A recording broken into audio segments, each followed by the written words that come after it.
오늘 우리에게 주시는 하나님의 말씀은 요한복음 11장 1절부터 4절까지의 말씀입니다.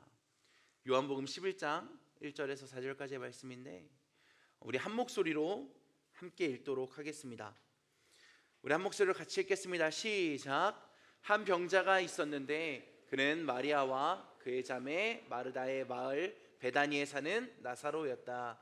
마리아는 주님께 향유를 붓고 자기의 머리털로 주님의 발을 씻은 여자요, 병든 나사로는 그의 오라버니이다. 그 누이들이 사람을 예수께로 보내서 말하였다. 주님 보십시오, 주님께서 사랑하시는 사람이 앓고 있습니다. 예수께서 들으시고 말씀하셨다. 이 병은 죽을 병이 아니라 오히려 하나님의 영광을 드러낼 병이다. 이것으로 말미암아 하나님의 아들이 영광을 받게 될 것이다. 아멘. 오늘 설교를 시작하기에 앞서서 우리 청소년부 친구들이 얼마나 상식이 있는지 한번 체크해보고 시작하려고 합니다. 목사님 손에 고무줄이 있어요. 고무줄이 있는데 이 고무줄이 가지고 있는 여러 가지 성질이 있습니다. 그 중에 하나가 탄성이에요. 탄성이 뭔지 아는 친구? 우리 박주원 군. 오, 그래도 이제 나름 대표단 회장이어서 우리 주원 학생에게 박수 한번 할까요?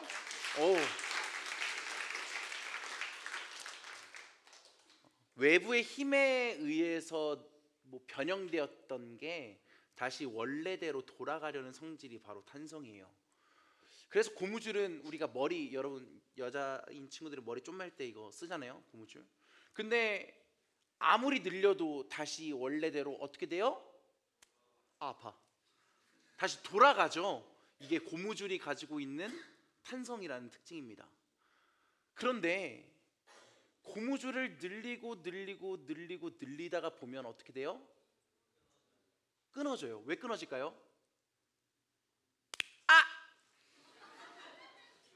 이렇게 아플 줄 몰랐는데 끊어졌어요. 왜 끊어졌을까요?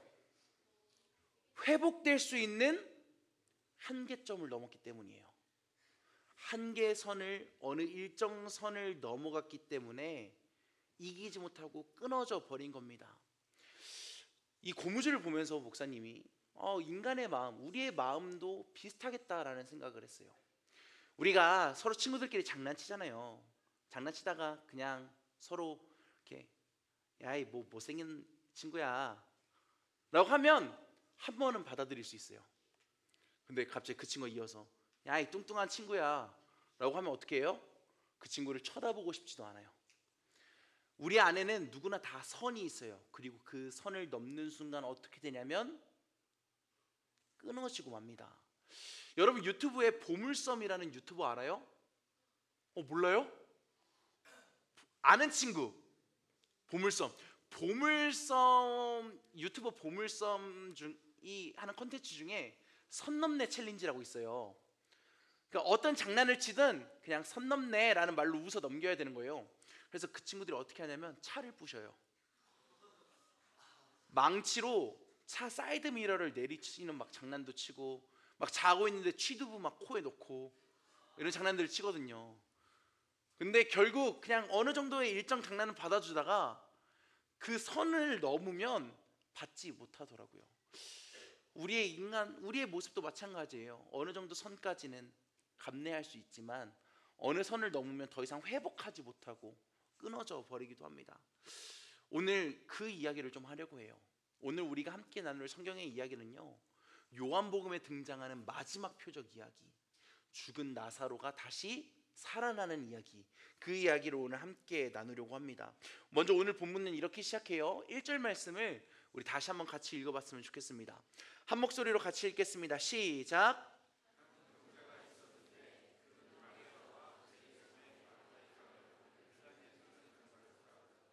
오늘 본문에는 한 병자가 등장하는데 그 병자가 누구냐면 향유를 예수님의 발에 붓고 자신의 머리카락으로 발을 닦은 마리아의 오빠 나사로라는 사람입니다. 특별히 예수님과 마리아, 예수님과 마르다, 예수님과 나사로, 이 세 남매는 아주 각별한 사이였음을 알 수 있어요. 5절 말씀을 보면 예수님께서 나사로를 그리고 마르다와 마리아를 사랑하셨다라고 기록하고 있습니다. 오늘 예수님께서 사랑하시는 나사로가 병들었습니다. 그래서 마르다와 마리아가 예수님께 사람을 보내죠. 그래서 자신의 오빠 나사로가 병들었음을 예수님께 알립니다. 그 이유가 무엇이었을까요? 예수님께서 오셔서 지금 예수님께서 사랑하신 나사로가 병들었는데 좀 고쳐주셨으면 좋겠다, 이 마음 때문에 마르다와 마리아가 예수님께 사람을 보냈을 겁니다. 그래서 간청하는 거예요. 예수님, 저희 오빠가 죽어가고 있는데 저희 오빠 좀 살려주십시오 라고 예수님께 부탁의 의미를 담아서 사람을 보낸 겁니다. 만약 여러분이 사랑하는 사람이 병들었다라고 생각해 봅시다. 단걸음에 달려가지 않겠어요? 내가 사랑하는 사람이 죽어가고 있는데 그 어떤 일도 그것보다 중요한 게 없잖아요. 내가 지금 하고 있는 일, 내가 지금 만나고 있는 사람 다 제쳐놓고 당연히 한 걸음에 달려가야 하지 않겠습니까? 그런데 오늘 예수님은 조금 다른 양상을 보여주세요. 오늘 14절 말씀을 한번 볼게요. 이 병은 죽을 병이 아니라 오히려 하나님의 영광을 드러낼 병이다. 이것으로 말미암아 하나님의 아들이 영광을 받게 될 것이다 라고 말씀하세요.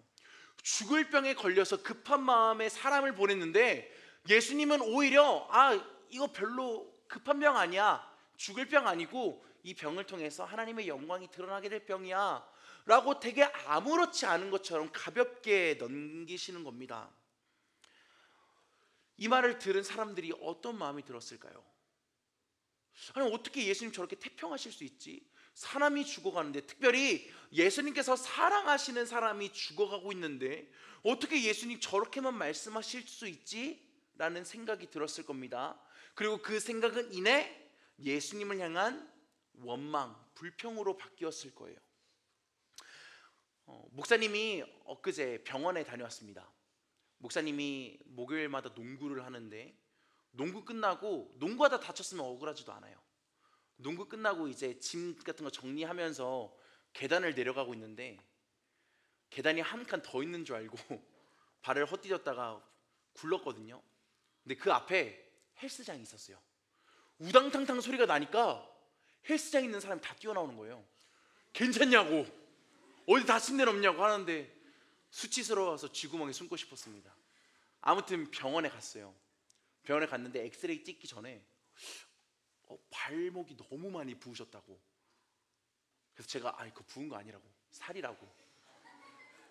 근데 아니라는 거예요. 그러면서 이거는 아마 인대가 한 2개, 3개 정도는 늘어났을 것 같다, 이렇게 막 심각하게 이야기하는 거예요. 그럴 리가 없는데 그 정도는 아닌데. 엑스레이를 찍었어요. 결과가 어땠을까요? 괜찮대요.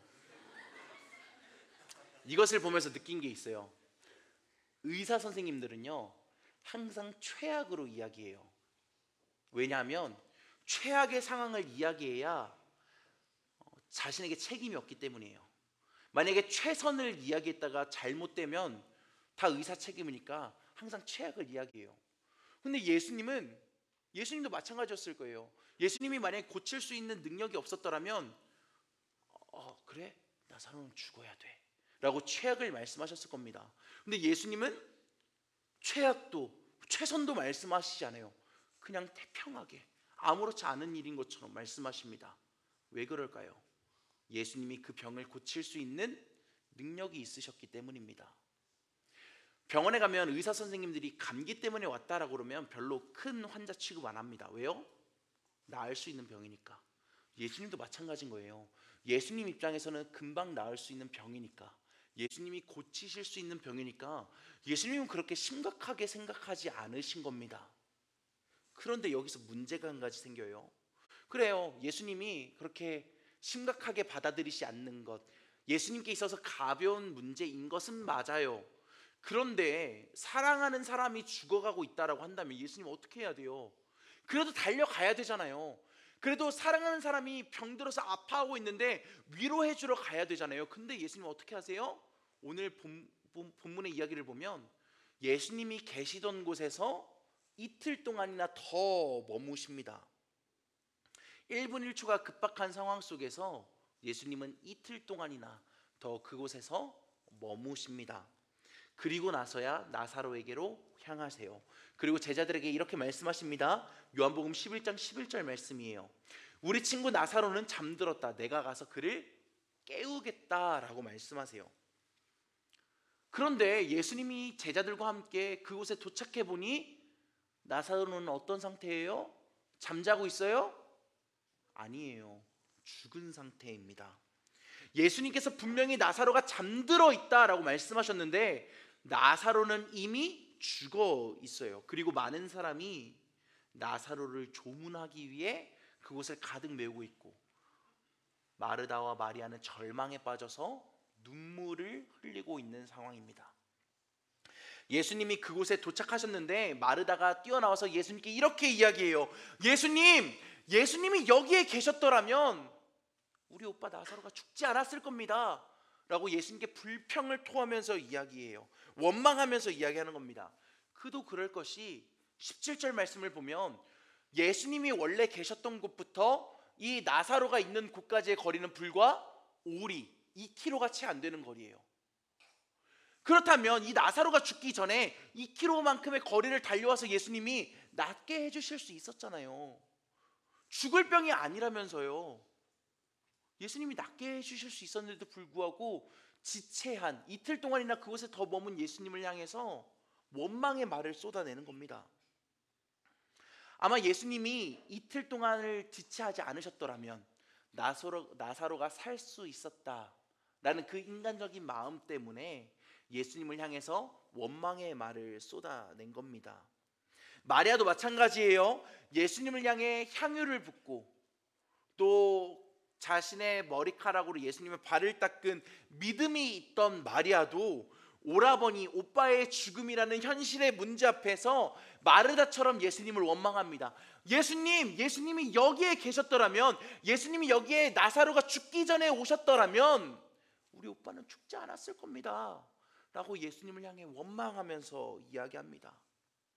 마르다와 마리아는 울고 있고 오라버니를 잃고 절망이 가득한 그곳을 보시고 예수님은 어떤 마음이 드셨을까요? 33절 말씀을 보면 예수님도 마음이 비통하셔서 괴로워하셨다라고 성경이 기록하고 있어요. 그런데 우리가 여기서 또 한 가지 생각해 봐야 될 게 있어요. 예수님이 마음이 아프시고 비통하시고 괴로워하셨던 이유가 무엇일까? 나사로가 죽었기 때문에 자신이 늦게 도착해서 나사로를 살리지 못했다라는 죄책감 때문일까요? 아닙니다. 그렇다면 사랑하는 나사로를 더 이상 볼 수 없다라는 생각에 예수님께서 슬퍼하셨을까? 그것도 아닙니다. 예수님께서 슬퍼하신 이유가 이렇게 기록되어 있어요. 요한복음 11장 33절의 말씀이에요. 한 목소리로 같이 읽겠습니다. 시작.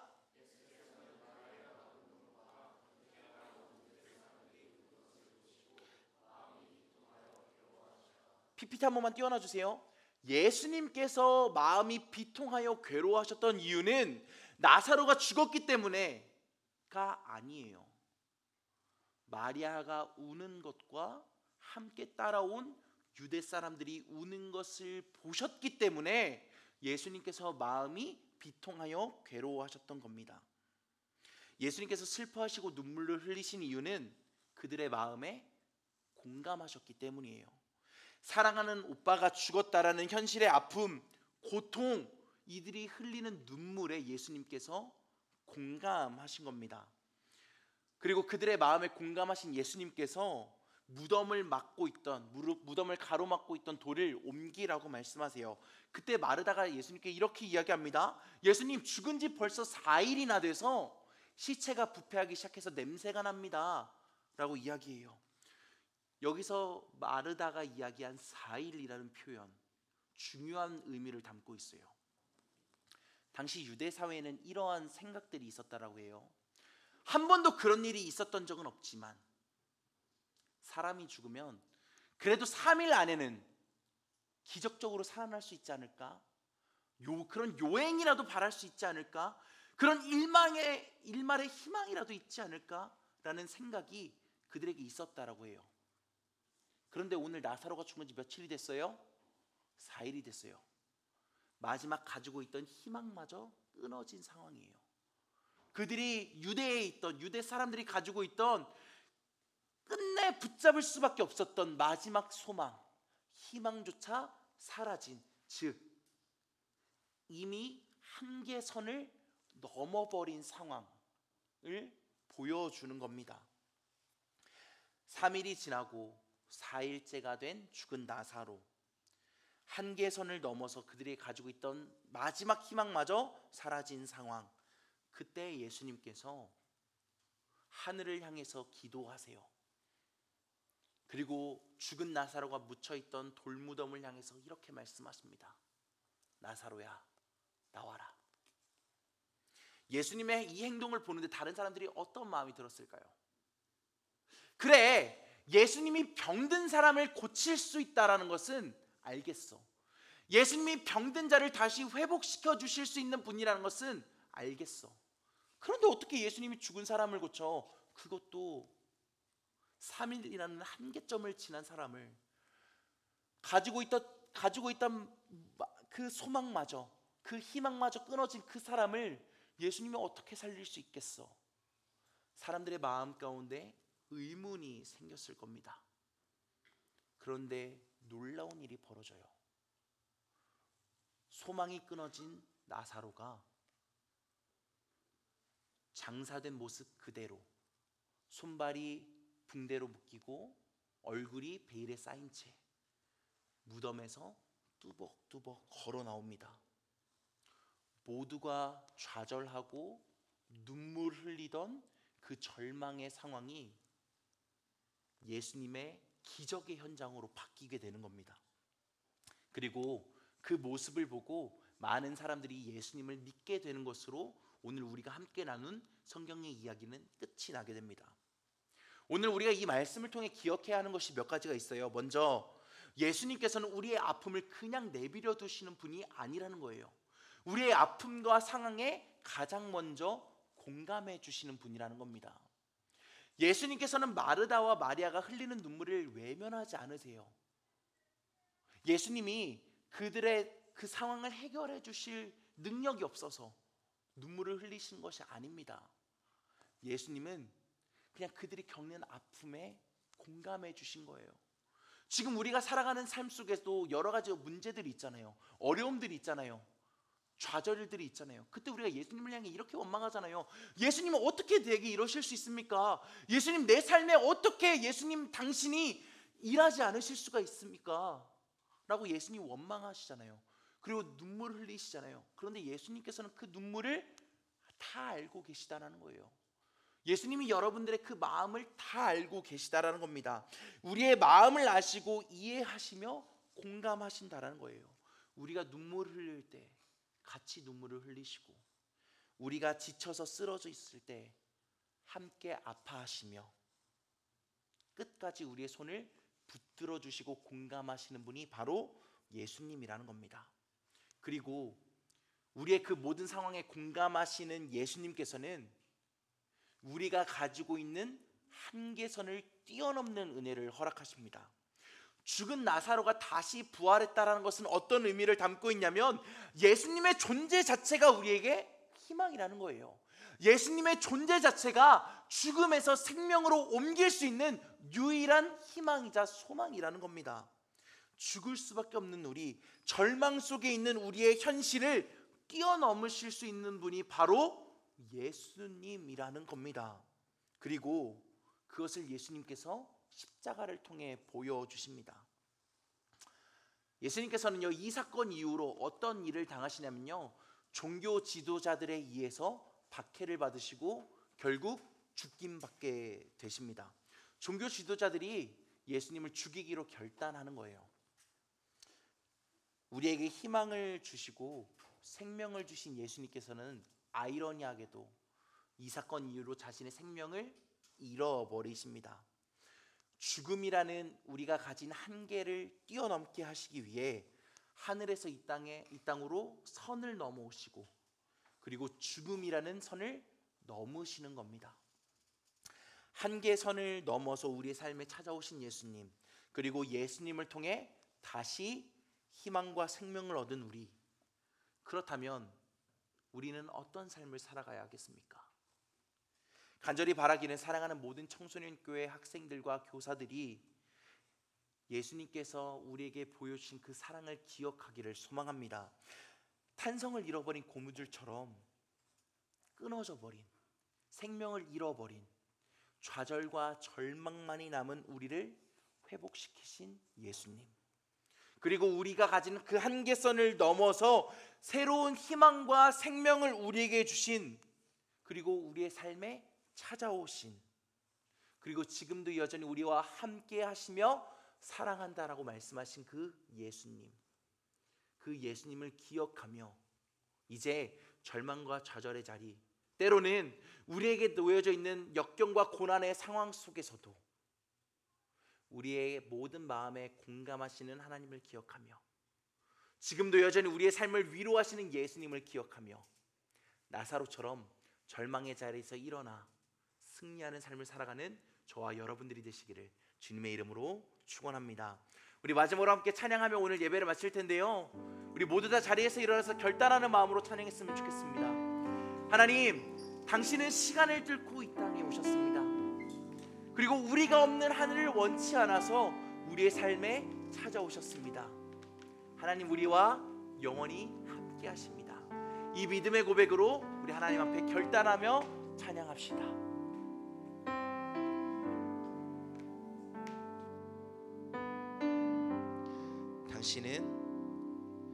당신은 시간을 뚫고 이 땅 가운데 오셨네. 우리 없는 하늘 원치 않아 우리 삶에 오셨네. 자신의 편안 버리고 우리에게 평안 주셨네. 가장 낮은 자의 모습으로 우리 삶에 오셨네. 하나님, 우리와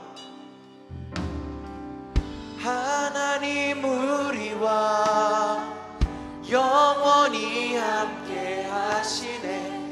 꿈 없는 우리에게 그 나라 보여주시네.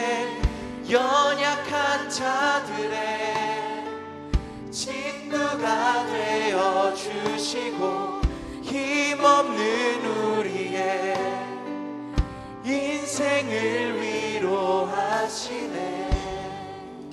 이 시간 다시 한번 그 예수님의 사랑을 기억하며 고백합니다. 당신은 시간을 뚫고 이 땅 가운데 오셨네. 우리 없는 하늘 원치 않아 우리 삶에 오셨네. 자신의 편안 버리고 우리에게 평안 주셨네. 가장 낮은 자의 모습으로 하나님, 우리와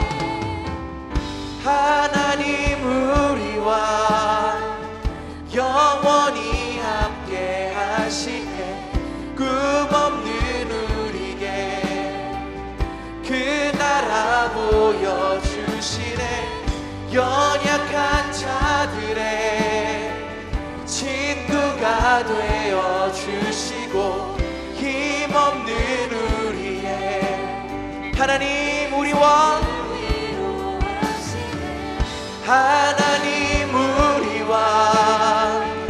영원히 함께 하시네. 꿈 없는 우리에게 그 나라 보여주시네. 연약한 자들의 친구가 되어주시고 힘없는 우리, 다시 한번 하나님, 우리와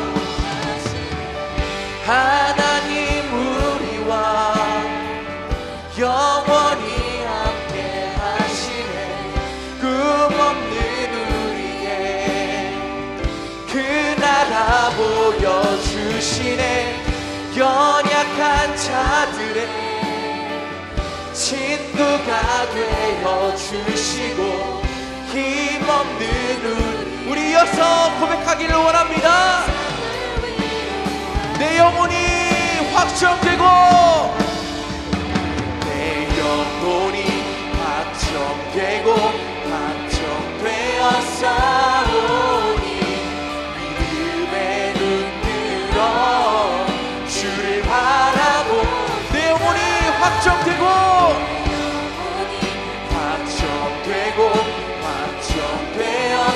확정되었사오니 믿음에 눈들어 우리 다시 한번 내 영혼이 확정되고 내 영혼이 확정되고 하나님 절망과 좌절뿐인 우리의 삶에 선을 넘어오시고 우리의 한계점을 뛰어넘으신 주님 우리의 영혼이 주님께 확정되고 확정되었으니 하나님을 찬양하고 하나님 앞에 우리의 모든 인생을 드리는 우리의 모든 이들이 되게 하여 주옵소서. 주를 찬양할 때 주의 나라 이미 임했네 주의 영원한 나라 주 보게 하소서. 주를 찬양할 때 주의 나라 이미 임했네 주의 영원한 나라 주 보게 하소서. 이것이 우리의 믿음의 고백입니다. 내 영혼이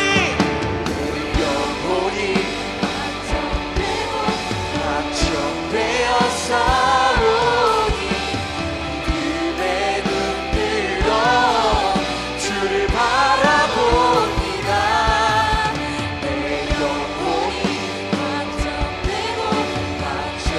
확정되었사오니 우리 시간 두 손 높이 주님께 들고 함께 기도했으면 좋겠습니다. 혹시 현실의 문제로 아파하고 있는 친구들이 있습니까? 내 앞에 놓여져 있는 역경, 어려움, 고난, 시험으로 인해서 두려워하고 좌절하고 낙심하고 있는 친구들이 있습니까? 예수님께서는 여러분들의 그 모든 마음을 다 아십니다. 그리고 여러분의 상황과 현실에 공감하십니다. 그래서 예수님은 여러분들에게 그 현실을 뛰어넘을 수 있는 은혜를 허락하십니다. 죽은 나사로가 절망과 좌절의 자리에서 일어나서 다시 회복을 경험하고 놀라우신 하나님의 은혜로 새로운 생명을 얻었던 것처럼 저와 여러분들이 놓여져 있는 이 절망과 역경의 모든 상황을 뛰어넘어서 예수님께서는 가장 아름다운 방법으로 가장 아름다운 길로 여러분들의 인생을 인도하실 겁니다. 그 여러분의 삶에 공감하시고 여러분의 삶에 은혜를 베풀어 주시기 원하시는 그 예수님 앞에 이 시간 여러분들의 모든 아픔과 여러분들의 모든 기도 제목을 털어놓으며 하나님 우리의 삶에 역사하여 주옵소서. 하나님 우리의 삶에 하나님의 놀라우신 은혜로 기적으로 함께하여 주옵소서. 이 믿음의 결단을 담아 주님의 이름을 한번 부르짖고 통성으로 기도하겠습니다. 주여 하나님 여전히 우리의 삶에는 여전히 우리의 현실에는 문제와 좌절 해결되지 않은 역경들이 있습니다. 시험이 있습니다. 그러나 하나님 우리의 이 모든 상황에 공감하시고 우리의 아픔을 만지시는 하나님을 기억하고 나사로가 절망의 자리에서 일어나 다시 하나님으로 회복을 경험했던 것처럼 우리의 모든 삶에 다시 한번 하나님의 놀라운 회복이 임하게 하여 주옵소서. 하나님의 놀라운 뜻으로 하나님의 놀라운 역사로 우리의 모든 팀즈퍼 학생들과 교사들의 삶을 위로하여 주옵소서.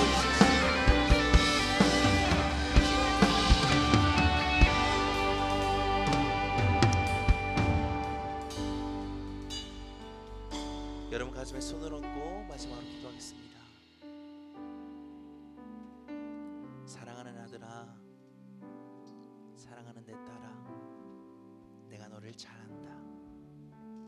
너가 아파하는 것도 알고 때로는 너가 슬퍼서 눈물을 흘리는 것도 내가 다 안다.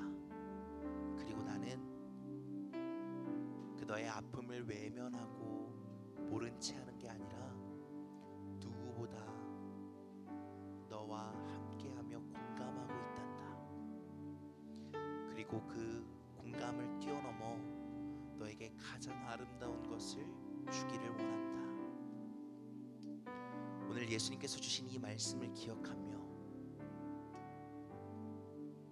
우리의 삶에 공감하시고 함께 하시며 문제를 뛰어넘게 하시는 예수님의 손을 붙잡고 때로는 우리 눈에서 흐르고 있는 이 눈물을 좌절과 절망과 역경과 고난의 자리를 뛰어넘고 승리하는 우리 모든 학생들과 교사들 되게 하여 주옵소서. 여전히 현실의 문제는 버겁지고 그 문제 앞에서 나는 너무나도 작은 존재이지만 문제보다 크신 하나님, 그 모든 문제를 뛰어넘어 우리의 삶에 찾아오신 예수님을 기억하며 예수님과 함께 한계선을 뛰어넘는 우리 모든 학생들, 교사들이 되게 하여 주옵소서. 사랑하는 우리 학생들, 교사들, 마음과 정성을 다해 하나님을 예배합니다. 이 예배가 그저 왔다 그저 돌아가는 것이 아닌 다시 한번 하나님의 위로를 경험하고 회복을 경험하고 충만하신 은혜를 경험해서 이 예배 자리가 기대가 되고 사모하는 자리가 되게 하여 주옵소서. 이들의 마음과 정성 그리고 물질도 함께 봉헌합니다. 이 예물이 쓰이는 곳에 하나님의 나라가 드러나게 하시고 하나님의 사랑이 전해지게 하시며 가난하고 소외되고 어려움 받고 있는 이들에게 귀하게 쓰임받는 물질로 축복하여 주옵소서. 어려운 사정으로 드리지 못한 손길들 주님께서 위로하여 주시고 복에 복을 더하여 주셔서 이들이 물질로서 어려움 당하지 않게 하시고 다시 한번 예수님께서 허락하시는 만나의 축복을 매 순간순간 경험하게 하여 주옵소서. 이제 사랑하는 모든 청소년들, 교사들을 삶의 자리로 파송합니다. 여전히 이들의 삶에는 역경과 고난들이 놓여져 있다고 하더라도 모든 문제를 뛰어넘으실 수 있는 예수님과 함께 승리하는 삶을 살아가는 우리 모든 축복되고 아름다운 인생들 되게 하여 주옵소서. 이제는 우리 구주 예수 그리스도의 은혜와 아버지 하나님의 사랑하심과 성령님의 감화감동 교제하심이 다시 한번 예수님과 함께 승리하기로 결단하고 모든 절망의 자리를 뛰어넘기를 원하는 사랑하는 모든 학생들과 교사들 머리 위에, 이들의 가정 위에, 이들이 밟는 모든 땅 위에 이제로부터 영원토록 함께 하시기를 간절히 축원하옵나이다. 아멘.